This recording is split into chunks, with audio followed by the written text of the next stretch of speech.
Hello and welcome to Murder with Friends, the show where two friends get together and talk about the darker sides of history. I'm your host, Grace Baldridge, and joining me today making her Murder with Friends debut, it's the Native Names drummer, Anna Crane. Welcome to the show. Thank you so much, Grace. Also off the top, I want to point out that your brother, Andrew Crane, is also in the studio today. Yes, he is. There isn't a camera on him, but he has been providing some valuable information as we've been getting ready. Yeah. So if you hear a voice off camera and then we acknowledge that point, that is Andrew. So Andrew, thank you for being here as well.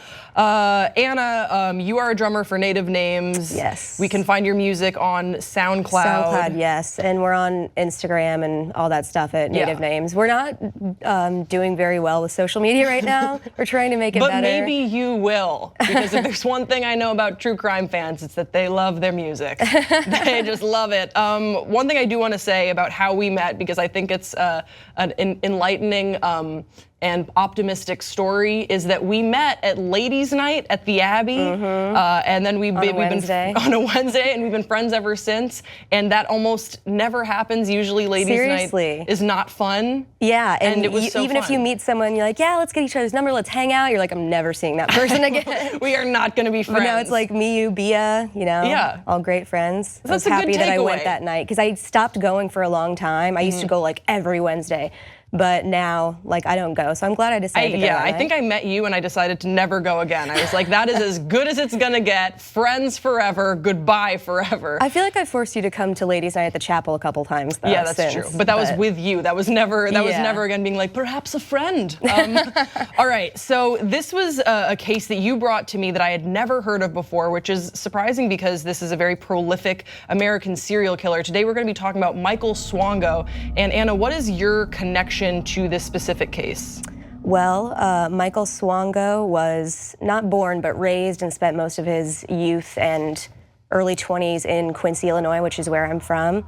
So it was always something that people talked about like all the time. I didn't learn much about it, like specific details, until recently, but it's just made it like all the more fascinating. There's so many details, it's crazy. And you grew up with your neighbor was a judge on his case. Yes, Judge Cashman, right across the street. That's crazy. So this is definitely something that you are familiar with, and you have some personal experience with the town of Quincy, which definitely played a role in his story. But before we get into more details, let's just toss to a video element. This is what we'll be talking about today, Michael Swango. He could look at himself in a mirror and tell himself that he was one of the most powerful and dangerous men in the world.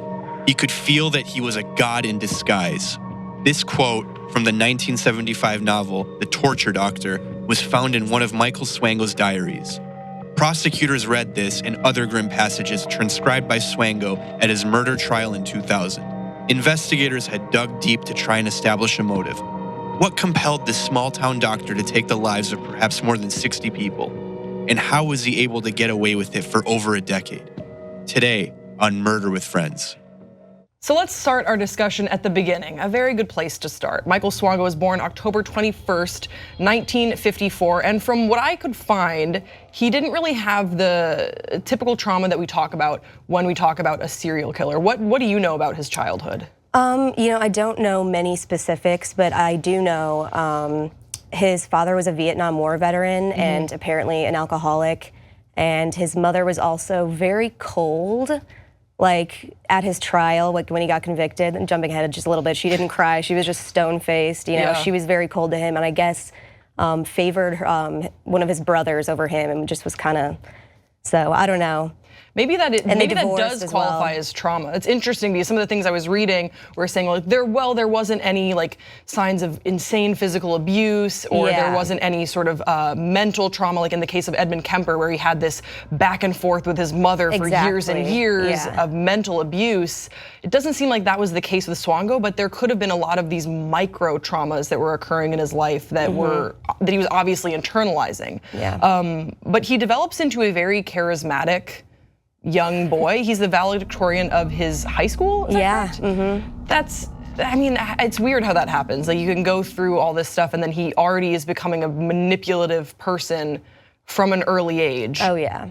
He obviously got an interest in medicine. He was interested in science. He always worked really hard in school. But I guess it's sort of murky how he developed this interest in going into medicine. But it's hard not to find that link between his sort of God complex and wanting to control others and finding his way into the medical field. Absolutely. But he winds up at OSU. What is happening here? So he is doing his residency, because I think he went to SIU in Southern Illinois. And at OSU he was doing his residency, and there were several times where nurses would catch him injecting people, sometimes with multiple needles. And then sometimes that person would just get really sick, or but then they'd be fine. And a couple times the person actually died.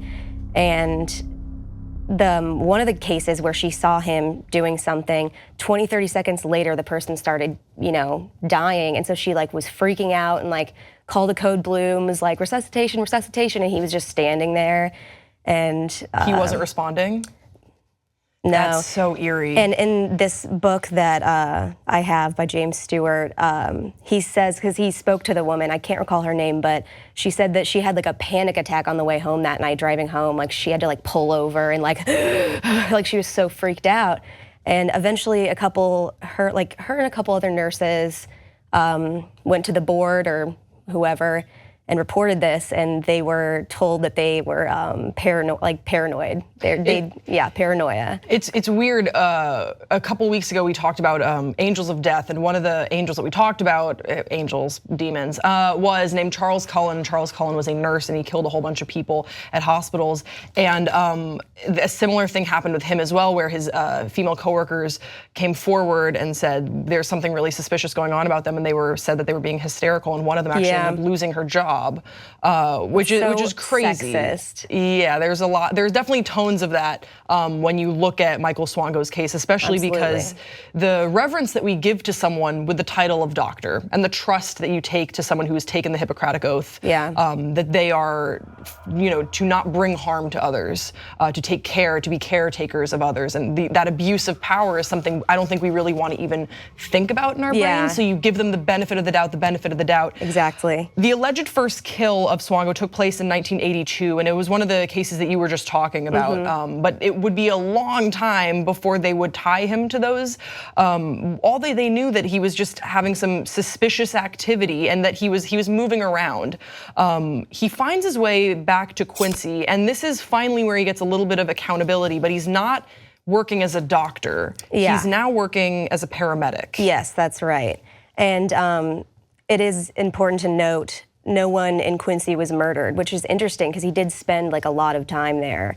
But what he did in Quincy, he was obsessed with being a paramedic. He loved getting gruesome 911 calls, and he would just get so excited. And his coworkers definitely reported a lot of odd behavior, and he would even go to car accidents when he wasn't on shift. He was just listening, and he would get there before them. And one of his coworkers actually said they got to the scene of a car accident. I think the person was ejected from the car, and when they got there, the paramedics on duty, Swango was standing on top of the car with a camera and taking photos and looked. They just said mad, And he wasn't helping the people in the accident at all. I mean, that's all I know is that he wasn't on duty and he was there taking photos. I can't imagine that you would be with one hand he was taking photos, but with the other he was performing CPR. Yeah, I can't imagine that either. I think that's just not how that works. And that was one of a number of strange things that happened while he was a paramedic, while he was in Quincy. Another thing has to do with poisoning, but not intravenously. He's poisoning his coworkers. He's bringing in food. He's bringing in snacks for the break room. Yeah, I'm trying to think of is there a word? So there's intravenously, what is orally? He's orally poisoning them with food. Yeah, so he would take syringes filled with arsenic or ant, pesticide, and he would inject it into donuts or tea. Yeah, he would bring a big jug of sweet tea, put it in the fridge, and people ended up just getting violently ill. And they would notice that he wasn't partaking in some of the foods that he was bringing to them. So pretty early on, Quincy, the people of Quincy and his coworkers are very suspicious about his activity. And then there are also some weird things that he says that I think they start to line up. One of which being his dream accident for him to respond to. And what was that? So a lot of his coworkers said that he would talk, about fantasies of like different 911 calls all the time. But he said that his ultimate 911 like fantasy call would be if a gas truck like hit a school bus, and then Swango, I always want to say that. You know what I decided? Last week we covered the guy that killed Gianni Versace, and I'm pretty sure I was mispronouncing his name back and forth, and he's a serial killer, so I'm okay with that. So Swango whatever. comes off the tongue easier. Swango, you have to spend more time on the A. Yeah. But so Swango said dream 911 call would be a gas truck hitting a school bus full of children, and then Swango would get on the scene. And then when he was already there, like another bus or another truck would come and hit the bus, and it would like catch on fire, and kids would just be like in barbed wire, like flying like on fire and shit. And something that Andrew pointed out before we went to tape was that he was not discreet about saying that. The people knew that, and they would, they would ask him, "Did you really say that?" And he'd be like, "Yup." And people were just sort of like, "This guy, like, what a weirdo." And he would openly like work on his scrapbooks at work too, and like cutting out this one. And there was actually a coworker who like didn't think he was super weird at the time, so he was like, "Hey, I got this newspaper. There's something really gross in here," and and gave him a suggestion for his scrapbook. Oh yeah, because we should say his scrapbook was exclusively, basically like weird newspaper clippings and newspaper clippings of accidents or horrific happenings. Very violent stuff. Which is, that's weird. Yeah, it's very weird.